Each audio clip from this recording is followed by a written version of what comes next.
En 7NN prenem la paraula i ho fem de la mà de Bernat Montagut.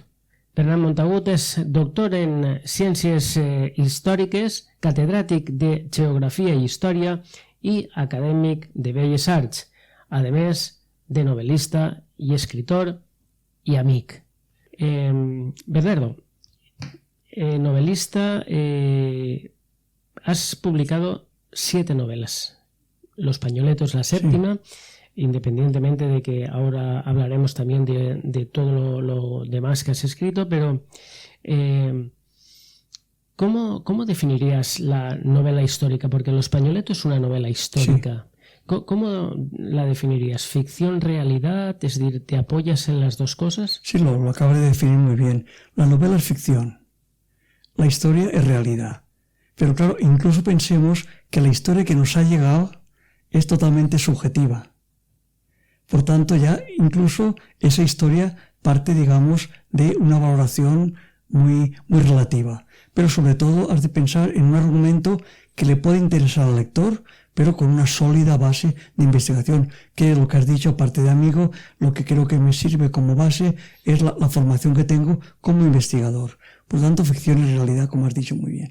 Bueno, se me ha pasado decir en la presentación que además de todo esto que he dicho, don Bernardo Montagut me dio clase de historia en primero de BUP. Los que tenemos ya cierta edad estudiábamos BUP y fue mi maestro de BUP. Entonces, pues bueno, estoy encantado de estar con él. Un honor. Vamos a hablar de los ingredientes de una novela histórica, porque sabiendo que tú eres una persona muy metódica, es decir, todo esto que encuadra o encuadras en el libro, espacio, tiempo, personajes, ficción, ¿cómo lo vas ejecutando y engarzando?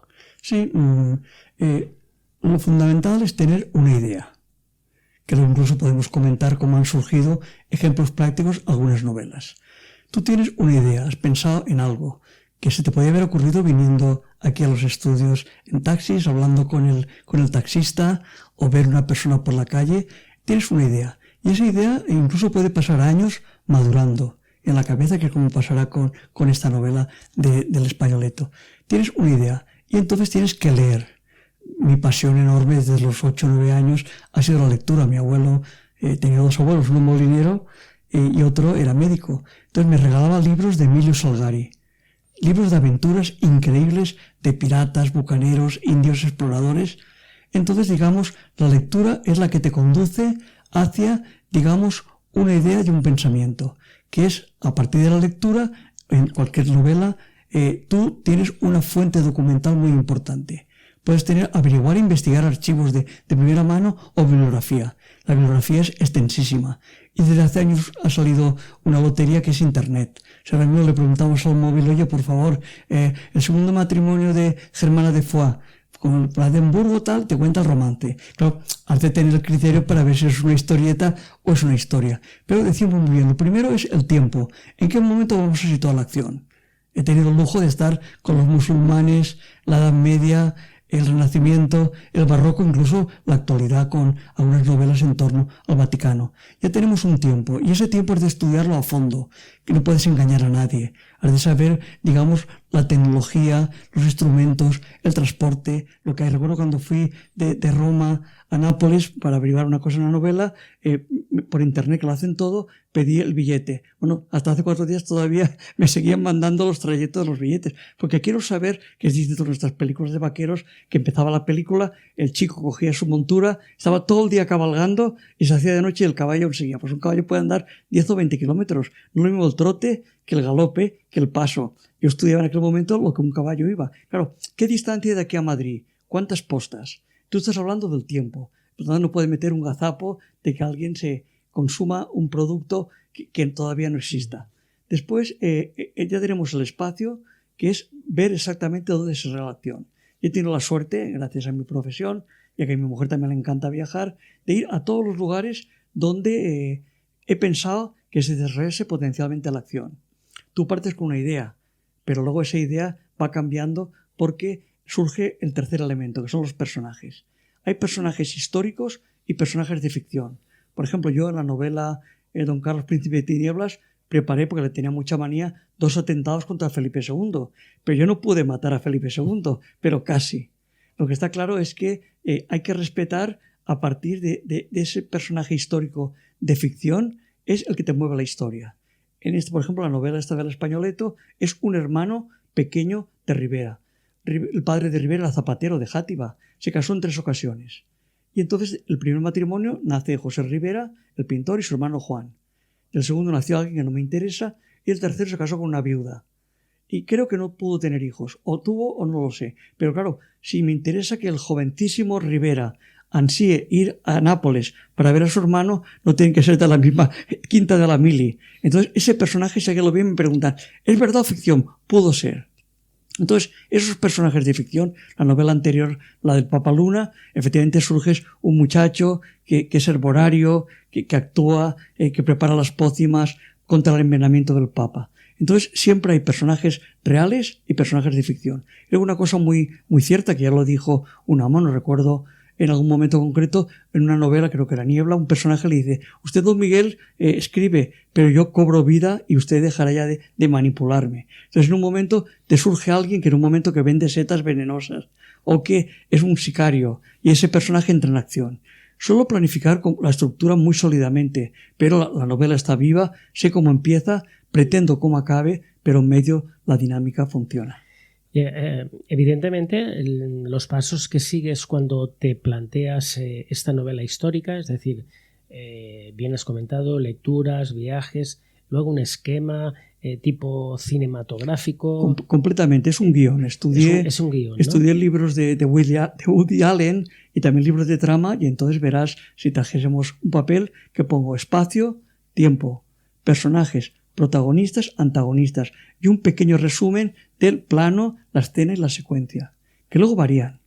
Pero tú, en cierta manera, vas combinando las cosas, y por eso vamos a escoger Pérez Reverte, que es el autor que más me interesa, aunque las novelas son muy dispares. Por ejemplo, ahora estoy leyendo una sobre la Revolución Mexicana y no me interesa en absoluto, pero es que me interesa el procedimiento técnico. Ahora están haciendo en el cine, que espero ir a verla, la piel del tambor. Eres un guionista como Blasco Ibáñez excepcional. El tema te puede interesar más o menos, pero que tú construyes eso, porque hoy en día lo sabes tú muy bien, que trabajas en los medios, la imagen es lo que manda. Y en un anuncio de propaganda en televisión, en pocos segundos te están diciendo muchas cosas. Por tanto, el lector actual está acostumbrado a ver planos, secuencias muy rápidas, y si no, resulta muy farragoso. Y después viene la parte quizás más desagradable, ¿no? Sí. Digo entre comillas, sí. Desagradable, que es, pues cuando ya tenemos el libro, tenemos las correcciones, el proyecto editorial, las galeradas, es decir, todo ese proceso que no ha visto todavía el libro la luz, pero que es muy farragoso, ¿no? Sí. Leer, investigar, para mí es la etapa más feliz de mi vida. Ahora estoy trabajando, no voy a desvelarlo porque si no alguien me lo puede copiar, sobre el siglo X. Entonces yo no sabía prácticamente nada de ese personaje, porque en la facultad, que eran optativas, yo me decanté por el arte y por la Edad Media. Entonces estoy como un niño leyendo libros para tener claros acontecimientos, primero. Entonces eso es largo y muy divertido, porque a lo mejor cuando eres joven o un novelista más inicial, lo que hace es que obtiene una ficha y la ficha la reproduce. No, tú tienes que ver que los cañones se cargan por la boca, ambas carga o retrocarga, ver cómo es los sanadores, pero luego tú no puedes contar todo el proceso de cómo fabrican las cosas, salvo que la preparación de la pólvora puede producir un accidente. Bueno, entonces ese proceso es muy largo. Después llega el proceso de la escritura. Por ejemplo, la novela esta del Españoleto la tenía desde hace muchísimos años en la cabeza. Y en un momento concreto aparece Diego Velázquez, se apodera de la novela y es el protagonista, el Alcázar de las Sombras. Y resulta que al cabo de un tiempo surge la dichosa pandemia y entonces quedamos enterrados en casa. Afortunadamente, porque yo lo tenía como una cruz a cuesta, mucho material, o sea, prácticamente media mesa, sobre Rivera el Españoleto. Incluso se llamaba El Señor del Alba. Y claro, al estar encerrado en casa todo el día, yo leía, que me encanta, una novela magnífica sobre el pintor Caravaggio, y luego trabajaba siempre sobre Rivera. Es la novela más fácil y más coherente que me ha salido. Otra puede estar, no exagero, 1 año, 2 o 3. Puedes trabajar 4 horas por la mañana, 4 por la tarde, 2, 5, y es una cosa inacabable. Ya tienes el original. El peligro tuyo es que lo vuelves a leer, lo vuelves a corregir, y lo vuelves a corregir. Yo tengo la suerte inmensa que mi mujer es filóloga, y tenemos unas riñas increíbles cuando me quita un personaje que estoy yo una semana averiguándolo, pero vamos, tengo la correctora, la negra, digamos, en casa. Eso. Entonces ella es un lujo, me supervisa. Entonces ya tienes ese manual. Claro, el editor, yo he trabajado con varias editoriales. Hay buenas, malas y horrorosas. La buena, que voy a decir, por ejemplo, Bromera y Algar. José Gregori es un editor extraordinario, que te sigue incluso liquidando ahora las novelas de hace un montón de años. Bernardo, se ha vendido 2 libros en el Ferrol, tal. Otros no quiero decirlos, pero he trabajado con varios. Pero claro, lo que, como afortunadamente tengo mi pensión, mi mujer la suya, y tenemos un patrimonio suficiente, no me hace falta, digamos, buscar la venta, sino lo que busco es disfrutar. Entonces, claro, por ejemplo, esta novela del Españoleto la ha editado Germanía. Bueno, Germanía no, porque ahora ha cambiado. Ahora es, perdona que lo vea un momento, Neopatria. La primera, sí. Los cuentos de la isla o El banquero de Dios fue Germanía. Entonces, editan muy bien, muy bien.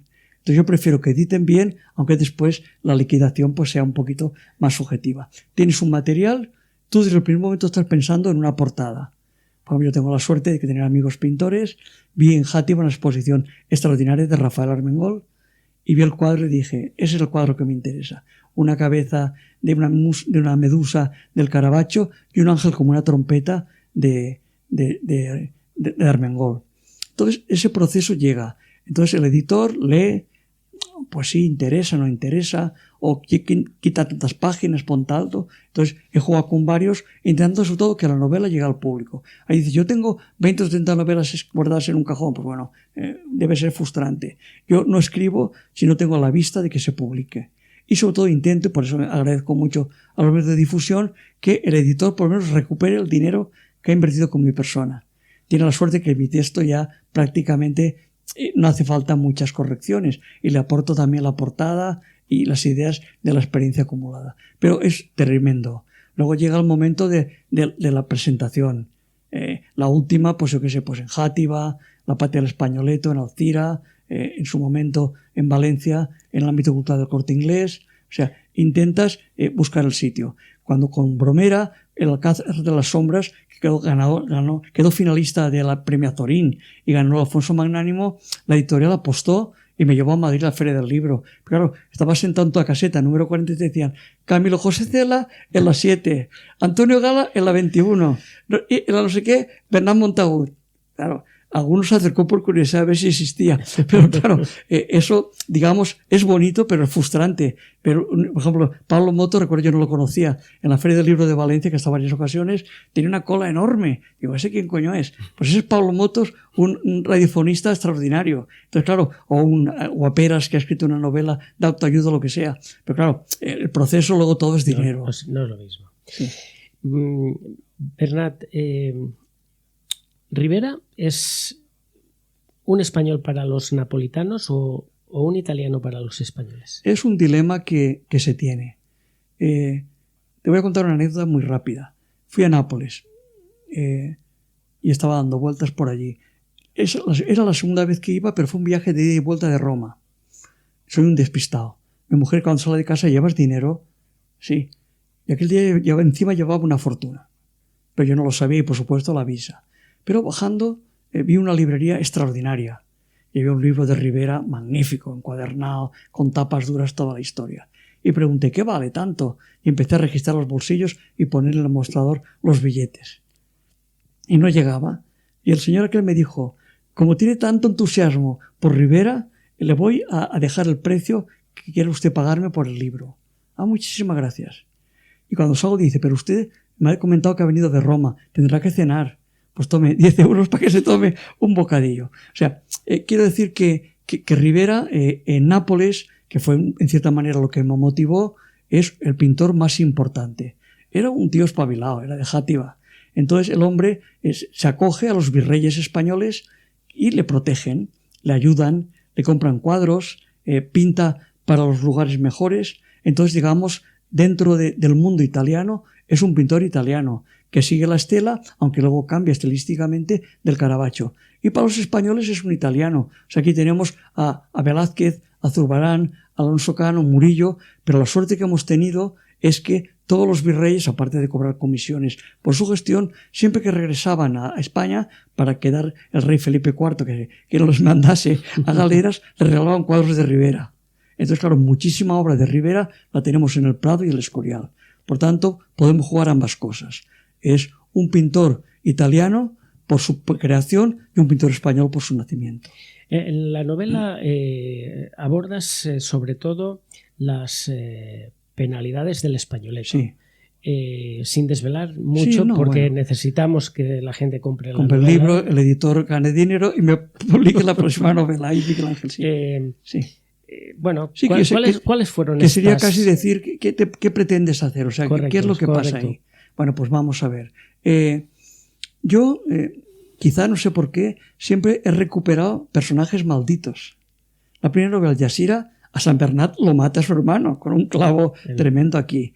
En el Alcázar de las Sombras, Velázquez muere en circunstancias muy duras. Don Carlos Príncipe de Tinieblas, su padre Felipe II lo encierra en un torreón, aparte de quitarle a la novia, y le deja morir. El Papa Luna es los últimos años en Peñíscola, que las pasó canutas, en Osa, manipulado por San Vicente Ferrer, por Alfonso, por el rey, por todos. Por ejemplo, el banquero de Dios, que me meto yo en un banquero, Roberto Calvi, que es asesinado y muere en el puente de los Hermanos Negros. Entonces, claro, Rivera se ha escrito mucho, novelas no, Rivera no he leído ninguna de Rivera, pero historia sí, y su historia es muy anovelada. Pero claro, yo no quería el Rivera impresionante, sino el hombre. O sea, en un momento incluso aparece Velázquez, y Velázquez es el cortesano que quiere ser noble, y al final consigue la Cruz de Santiago y muere más pobre que las ratas, pero él disfruta de estar siempre junto al rey. Pero Rivera es un trabajador, hijo de un zapatero. Va a Roma, gastaba más que ganaba, y por fin llega a Italia, a Nápoles. Azolino, un marchante, ve y dijo: esta hija para ti, porque te voy a sentar la cabeza. Y empezó a funcionar y a ganar dinero. Entonces, claro, realmente las cosas van muy bien. Y en la novela comienza con el hermano pequeño que dice: voy a Italia, que mi hijo tiene un palacio, lleva una carroza, se tutea con los reyes y los reciben en todos los sitios muy bien. Pero cuando llega las cosas han cambiado. El que sepa historia de España sabe que en la época de Felipe IV tuvo un coleccionista magnífico, pero un rey nefasto, tuvo al conde-duque de Olivares. Se le sublevó Portugal, Cataluña, Valencia y el reino de Nápoles. Entonces mandó en mala hora a su hijo bastardo Juan José de Austria. Y Juan José de Austria era un pendoncejo y entonces secuestra, preña, que es un estrupo, que era una menor de edad, y huye con la hija de Rivera. Y eso le amarga mucho la vida. Entonces, digamos, otro momento trágico de Rivera. Otro que es real es que tuvo un reumatismo artrítico, lo he deducido consultando con los médicos, porque no fue un ictus, porque había temporadas que no podía levantar los brazos y no podía pintar. Claro, tenía muchos encargos, no cumple, con lo cual los clientes se echan encima de él. Entonces, todas esas circunstancias penosas es lo que descubre el hermano cuando llega allí. Es un grandísimo pintor, pero que pasa problemas realmente duros. Incluso después ese personaje de ficción viaja a Madrid, viene a Valencia y sufre los celos y las envidias de los pintores que se encuentran a su alrededor. Yo quiero que ahora, Bernardo, me marques una anécdota. Ay. La anécdota del Papa en su visita en 1982, en la visita que hizo Juan Pablo II a Alcira, que tienes una anécdota. Sí, bueno, para mí es la más impresionante. O sea, la de San Bernardo fueron los gozos populares, la de Velázquez es un cuadro, pero esta resulta que sufrimos todos. Tú te entrevistabas a Aureliano. Resulta que el pueblo se inunda. Yo vivía en la avenida, en la parte hacia Mercadona, los casalicios están más altos, poco a poco se podía salir a la calle, nosotros fuimos de los últimos en salir, y al final oigo por la radio que su santidad el Papa, Juan Pablo II, iba a venir a Alcira. que un papa de Roma venga a Alcira, eso es la repera y un hecho increíble. Entonces fue una casualidad. Él fue a Madrid, luego en Valencia, y en un momento se entera, y el Papa Juan Pablo II, aparte de santo en la actualidad, era un actor impresionante, era guapo, templado, aunque ya había sufrido el atentado en la plaza de San Roma. Un atentado que el pistolero le pudo haber matado, pero yo creo que fue una advertencia mafiosa por la política que hacía antisoviética por el telón de acero. Entonces, claro, yo ni corto ni perezoso, muy aficionado, ¿sabes?, a la fotografía. Cargué el equipo en aquel momento, el teleobjetivo, el gran angular, la máquina, los carretes, en una bolsa. Y voy andando tan contento a la montañeta. Y a la altura de Cartonaje Súñer, un control. ¡Alto a la Guardia Civil! Joder, empezamos bien. A ver, saque todo. Joder, todo. Allí en la acera monté toda esto. Pase. Vale. Llego a la revuelta que se va hacia la izquierda del Respirae. Otro control, no sé si la Guardia Civil o Policía Nacional. ¡Alto! Hace un momentito me acaban aquí de dejar en calzoncillos casi. ¿Y dónde va? ¿Y por qué lleva esto? Mire, soy fotógrafo aficionado, me encanta hacer fotos y cabe la posibilidad de este hecho. Vale, siga. Y ya llegó al santuario. Entonces estaba Alfonso Rovira también, otro como un amigo nuestro, con la SER. Yo había colaborado en un programita también, éramos muy amigos, y estaba la terraza. Aquello estaba tomado por la Policía Nacional. Y Alfonso dice, no, sube así con la emisora, que estaba allí detrás en la parte donde está el ábside del monumento a Blasco. Y yo subo allí, pero yo digo, no, yo me voy a tomar posiciones. Y me aparece un policía nacional alto y grande. Hombre, don Bernardo, joder, qué suerte. Y era el padre de un alumno que hace una semana había venido, pues hay que tener padrinos hasta el infierno. Y entonces va y me dice, mire, aquí no se puede estar, pero usted mire, en la terraza, ¿sabes?, del santuario, se pone en este rinconcito y no se mueva. Y viene un helicóptero, todos, ¡viva el Papa, viva el Papa! Y no era el Papa, era el de prueba. Y luego llega el Papa, llevaba un circuito, que luego revela las fotos, de 15 o 20 personas de hombres vestidos de negro, la Guardia Civil, la Policía Nacional, todos, formando un ámbito de protección muy grande. Y yo, en aquel momento, en la máquina analógica, hago bien las fotos, pero la mitad me han salido movidas. Porque cada vez que enfocaba al Papa, que estaba más o menos a tu distancia, me daba un codazo del hombre de negro, pues acaso llevaba una cámara ahí y salía un tiro. Algunas pude hacerlas. Y dije, ¿pero qué está pasando aquí? Y luego creo que fue Aureliano y Gallardo y otros estaban en el campanario haciendo el repique de campanas. Y dijo, mira, arriba había apostado un hombre, un tirador de élite, para controlar aquello. Digo, ¿cómo es posible que un Papa que viene a Alcira, de golpe de repente, sin prácticamente avisar, los controles de la policía son tan grandes, ¿por qué se teme que pueda haber un atentado? Y empecé a estudiar la biografía del Papa, me surgió un banquero, Roberto Calvi, que justamente con todos los puentes que hay en Roma, fue a colgarse, lo colgaron en un puente de Roma. Entonces surge una historia estudiando el Vaticano. Pero todas las novelas tienen un principio que es lo que da la chispa a la historia. Un principio histórico, un final histórico y un placer histórico el hablar con mi maestro, con mi profesor y con una persona con una sabiduría tan amplia y tan extensa, porque en historia la verdad es que, Bernat, creo que hay poca gente que te haga sombra. Bueno, ha sido un placer auténtico tenerte aquí en este programa, en mi programa, haber charlado un rato. Se nos han quedado muchas cosas. Bueno, cuando quieras. No te preocupes, porque no hace falta más novelas. Sí. Sencillamente podemos hablar de lo que quieras. Vienes, charlamos, quieras, porque sí. Caravaggio, Rivera, y Diego Velázquez, y los museos podemos hablar de quien valencianos, lo que quieras. Mira, yo te agradezco lo que has dicho, pero sobre todo lo que creo, igual que tú, somos personas apasionadas, que no piensen que vamos violando por ahí, echando los tejos a nadie. Nos gusta nuestra profesión. Y si tú disfrutas, transmites eso.